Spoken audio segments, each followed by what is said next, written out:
ఇక పోవాలి, ఇక మన కొత్తకి పోవాలి. నేను ఇంటికి వచ్చిండే సాయంత్రం వేరేదో పనులు చేపించుకునే.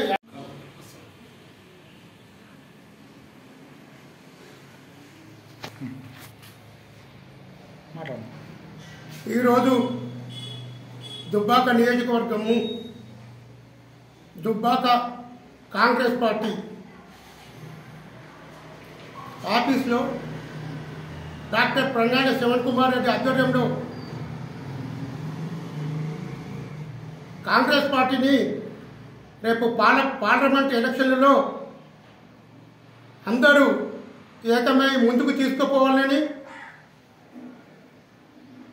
మీకు అండగా ఉంటామని, దేనికి తగ్గేది లేదని,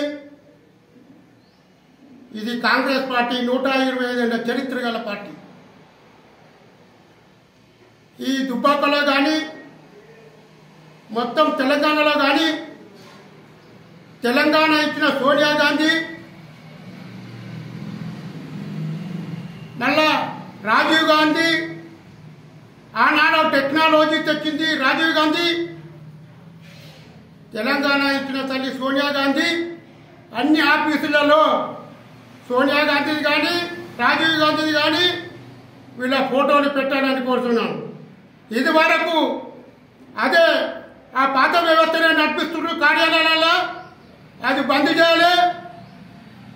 మళ్ళా బాగుంటుంది, చరిత్ర కూడా ఒప్పుకోరు. మళ్ళా పాత వ్యవస్థ నడిపిస్తే ఈరోజు నేను గట్టిగా మాట్లాడుతున్నాను, దీన్ని ముఖ్యమంత్రి దృష్టికి కూడా తీసుకుపోతాం. సోనియా గాంధీ రాజీవ్ గాంధీ ఫోటోలు పెట్టి ముఖ్యమంత్రి గారికి ఫోటో పెట్టాలి. ఇందిరాగాంధీ గారి ఆనాడు ఇందిరాగాంధీ కూడా ఆనాడు సూత్రాలు ఆనాడు గరీబ్కు హఠావో తీసుకొచ్చిన ఇందిరాగాంధీ గారిది ఆమె ఫోటో పెట్టాలని కోరుతున్నాను. గరీబ్ హఠావోలు కానీ సీలింగ్ వ్యవస్థ తెచ్చింది, ప్రజలను అందరినీ అన్ని కులాలను ఏకమత్యం చేసిన ఇందిరాగాంధీ ఫోటో కూడా పెట్టాలి. తెలంగాణ ఇచ్చిన సోనియా గాంధీ, రాహుల్ గాంధీ, రాజీవ్ గాంధీ ఫోటో పెట్టాలని కోరుతున్నాను. ఇంకా అదే పాత వ్యవస్థ అదే కేసీఆర్ నడిపిస్తుంటూ అవి తీసేసి ఈ ఫోటోలు పెట్టాలని నేను చెప్తున్నాను. ఈ పాత వ్యవస్థ బంద్ చేసి ఈ దుబ్బాక నియోజకవర్గంలో కూడా అండగా ఉంటాం. రేపు పార్లమెంట్ ఎలక్షన్లలో కూడా మా మెదక్ ఎంపీని గెలిపించుకుందాం. ఇది కాంగ్రెస్ పార్టీల గ్రూపులు అంటారు, క్రామ్ అనేది.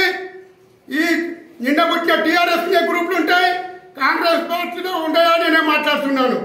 కాంగ్రెస్ పార్టీ ఎవరైనా ఒకే జెండా కింద పనిచేయాలి. ఎవరో ఏదో డిపాజిట్లు పోయిన వాళ్ళు మాట్లాడితే మేము ఒప్పము. ఒకసారి కాదు 2 సార్లు పోయినాయి డిపాజిట్లు, అది చరిత్ర కూడా ఒప్పుకోదు. ఈనాడు మళ్ళా కాంగ్రెస్ పార్టీ దుబ్బాక మెదక్ నియోజకవర్గంలో మెదక్ ఎంపీని గెలిపించి కాంగ్రెస్ పార్టీని ముందుకు తీసుకుపోదామని కోరుతున్నాను.